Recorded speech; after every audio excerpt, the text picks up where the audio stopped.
नमस्कार मित्रांनो, पाहू शकता खूप दिवसानंतर शेतामध्ये आलेलो आहे।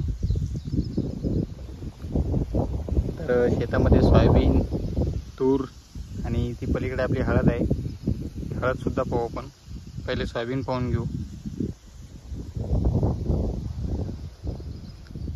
तसेच खूप दिवसापासून आपल्या YouTube चॅनलवर सोयाबीनचा किंवा हळदीचा मध्ये कोणताच व्हिडिओ आपण अपलोड केलेला नाही।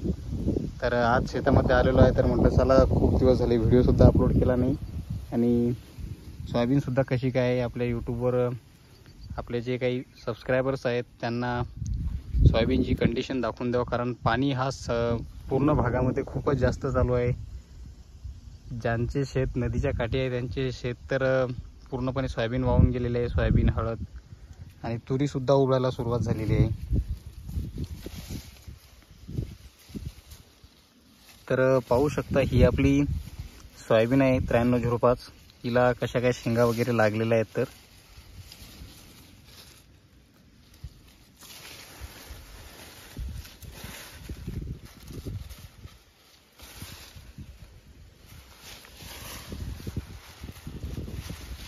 पूर्ण जवळपास 80% पापड्या सोयाबीनला तयार ह्या झालेल्या आहेत।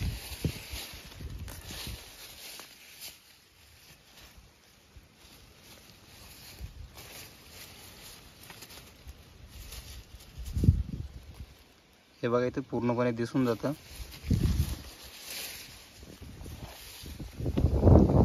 आणि सोयाबीन सुद्धा पाहू शकता। सोयाबीनची हाईट दरवर्षी प्रमाणे ही झालेली नाही। जवळपास टोंगळ्या एवढाली सोयाबीन आहे, म्हणजे सोयाबीनची वाढ सुद्धा कमी झालेली आहे।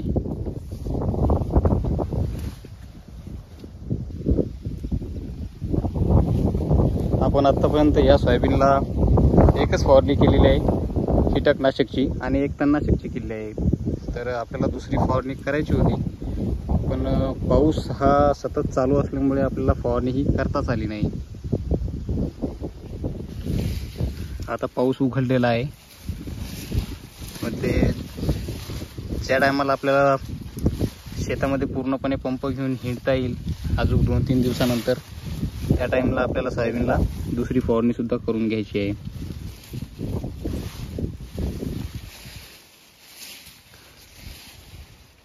पूर्ण पापड्या तयार झालेल्या आहेत जवळपास, तरी सुद्धा अजून आपण दुसरी फवारणी ही केलेली नाही।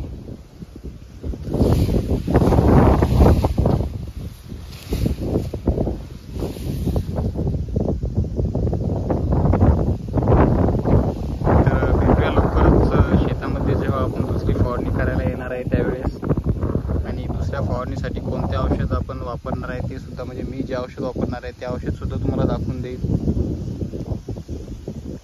तर तुम्हाला आपली 9305 सोयाबीन कशी काय वाटली नक्कीच सांगा। व तुमच्या इकडे ऊन आहे का पाऊस आहे, वातावरण कसं काय आहे ते सुद्धा कमेंटमध्ये नक्की कळवा। इकडे पाहू शकता पूर्णपणे आभाळ आहे